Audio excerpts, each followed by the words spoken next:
Queridos amigos, queridos irmãos, vamos ao estudo de mais uma das parábolas de Jesus. Então vamos ao texto. Parábola da semente.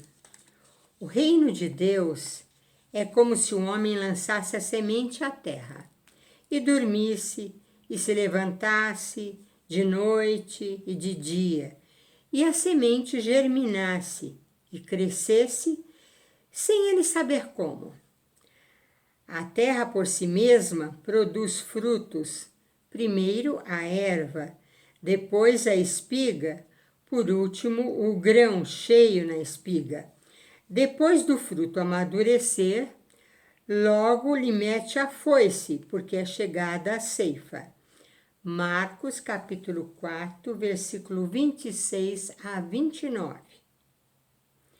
Então, esta parábola mostra que a terra é um prodígio de fecundidade. A terra é algo assim quase que milagroso, porque em a semente sendo lançada, o homem lançou e esqueceu, foram passando dias, noites, sem se preocupar com aquilo, até que surgiu o broto na terra, a erva, as folhas, foi crescendo e acabou dando flores e depois a espiga e nas espigas os grãos, até que eles amadureceram e chegou o momento da ceifa. Então, esse homem, ele nem meditou naquilo que estava acontecendo, porque a tarefa toda ficou com a semente e com a terra que prodigiosamente fez com que a semente se transformasse em algo proveitoso para o homem. Então ele compara essa semente ao reino dos céus. Da mesma forma, Jesus trouxe o reino dos céus para a terra, a boa nova, todas as suas maravilhosas lições, todos os seus exemplos, até mesmo o exemplo final da crucificação. E com isto, ele implantou o reino dos céus como uma semente dentro do homem. A partir daí, tudo evoluiu. Essa semente produziu uma mudança intrínseca na face da terra e muitos foram os povos que passaram a contar o tempo em antes do Cristo e depois do Cristo. Muitas foram as nações que absorveram o ensinamento cristão. Então, o reino de Jesus foi implantado dentro do homem a fim de causar uma imensa transformação, igual na semente. Na semente foi uma transformação material. No homem é uma transformação psíquica, é uma transformação interior, é uma transformação na sua alma, no seu espírito imortal, através do conhecimento novo da sua própria essência e mais, através da modificação que isto causa nas suas escolhas, nos seus parâmetros, nas suas atitudes, na sua ação. Então, é uma transformação maravilhosa, porque vai produzir, através de cada ser que tiver essa semente, frutos dadivosos e cada vez mais numerosos, não apenas na vida de cada um, mas na vida de todos aqueles que cercam a pessoa que recebeu esta semente. É algo fantástico, inimaginável naqueles tempos em que Jesus estava entre nós e que muitos poucos o reconheceram e passaram a segui-lo, a ponto de ele escolher no final apenas 12 entre aqueles que ele colocou como seus discípulos e que tinham então a tarefa de manter viva aquela semente do reino dos céus e implantá-la ao maior número de pessoas. Isto nos lembra um conto fantástico sobre o ladrão da vida e da morte, porque também o cristianismo veio nos trazer vida nova e nos roubar ao fenômeno da morte. Conta Malbataã que uma vez que ele estava no oásis de Senef, ele viu um homem que estava muito desesperado e ele falava com um caravaneiro, com outro caravaneiro, perguntando se eles conheciam a história do ladrão da vida e da morte. E ninguém conhecia essa história, então respondiam a ele que não podiam ajudá-lo porque não o conheciam. E este homem, que se chamava Yazid ben Ramia, ele era um sheik muito rico, muito famoso e muito considerado. Mas o Malbataã, que estava lá no oásis, não sabia a respeito disso, não sabia nada dele. E chegou um momento que o homem começou a arrancar os cabelos, a barba, se jogou no chão, começou a esmurrar o chão, começou a maldizer a vida, desesperado. E se julgavam então, as pessoas diziam, poxa, mas ele enlouqueceu por causa de não saber de uma história, ele fica aí com essa atitude intempestiva. E o homem levantou, pegou um cavalo e saiu a galope, dizendo que ia procurar um marabu na outra cidade, em outros lugares, bem longe dali, porque esse marabu conhecia muitas histórias e talvez conhecesse essa. Então todo mundo começou a comentar que ele era uma pessoa provavelmente enlouquecida para ficar tendo aquela atitude. Mas Vanabi Tanabi, que era um homem muito culto e estava lá no caravansará, disse não, o Yazid é um homem muito equilibrado, ele é muito considerado pelas suas mercadorias, ele é um comerciante e ele viajou em vários lugares e estava chegando da Meca e não vemos assim nenhum motivo para ele agir daquela forma, mas ele deve ter um motivo muito justo, sim. E passaram-se muitos anos e nunca mais se ouviu falar desse Yazid, até que depois de 7 anos, estando em Bássora, e aquela pessoa que havia assistido a atitude inesperada do mercador, viu que um jovem cumprimentava um senhor mais idoso que ele não reconheceu imediatamente, dizendo: Salve Yazid ibn Rabia, que Deus abençoe a sua generosa presença. E aí ele falou: poxa, é o homem, vou agora procurar saber o porquê daquela sua atitude de 7 anos atrás.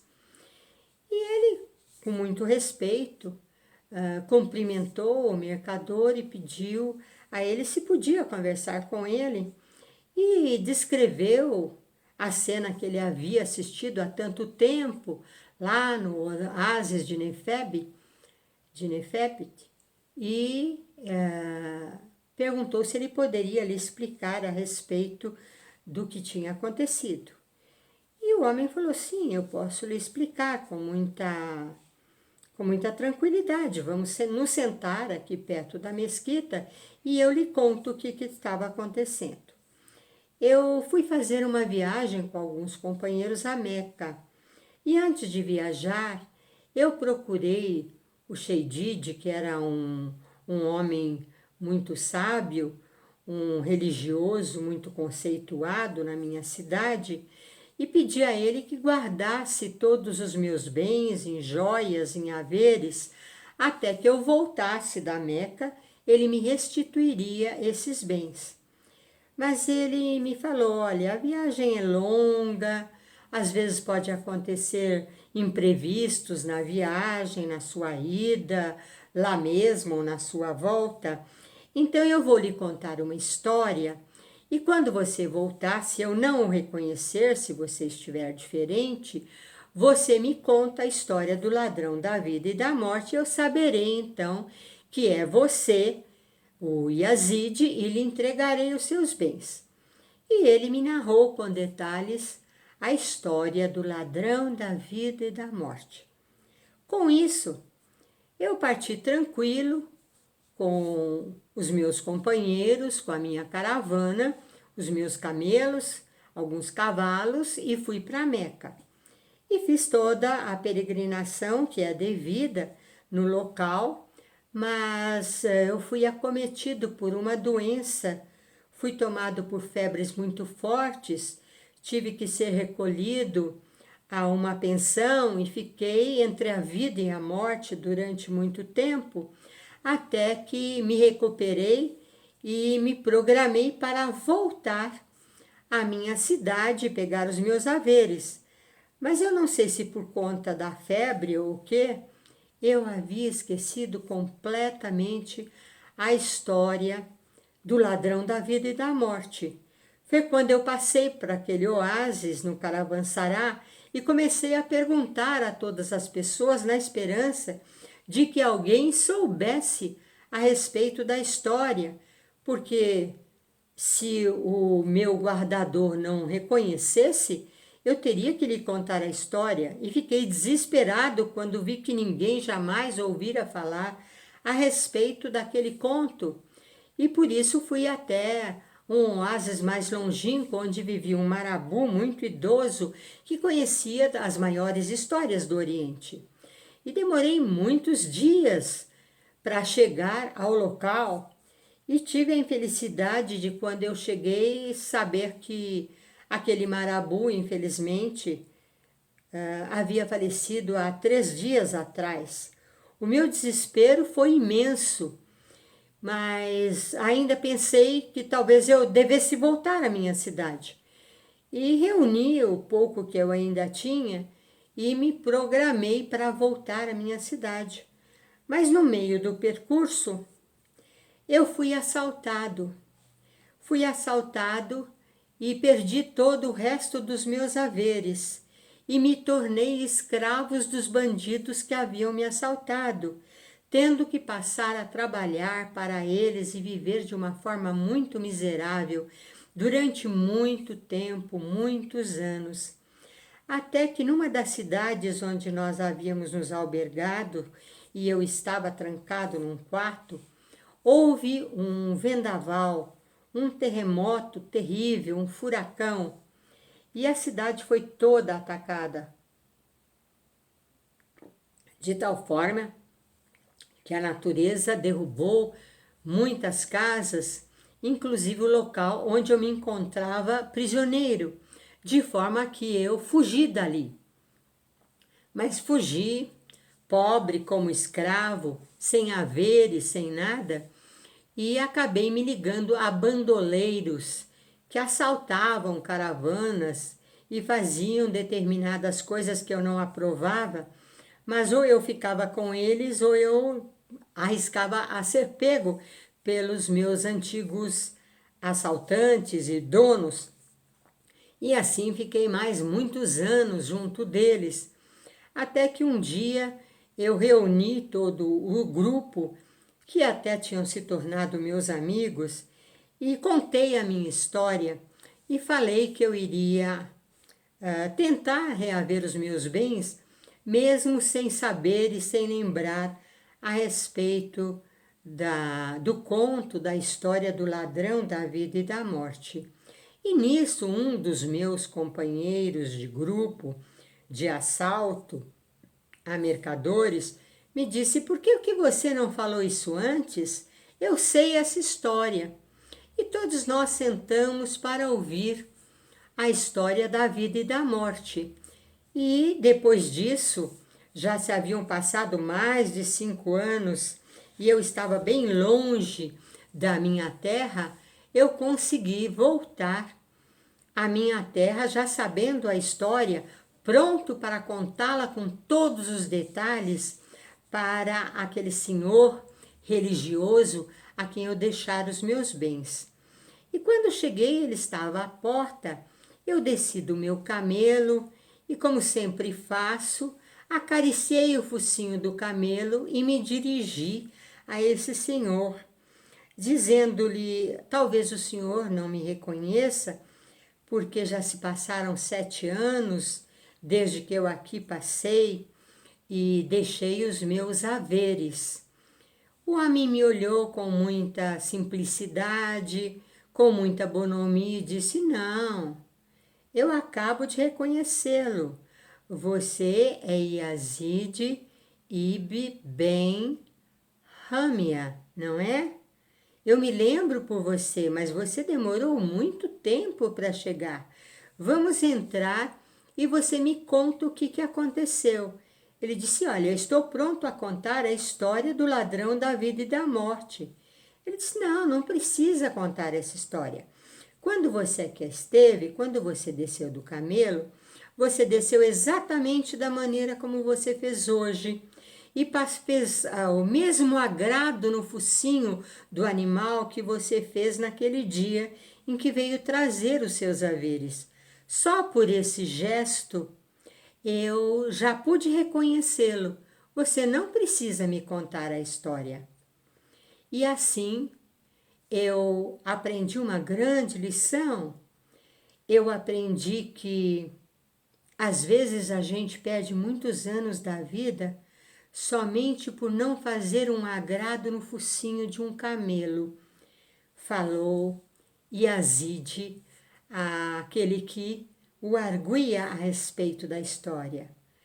E então o homem lhe disse: Poxa, muito impressionante a sua história, mas eu gostaria muito que você me contasse a história do ladrão da vida e da morte.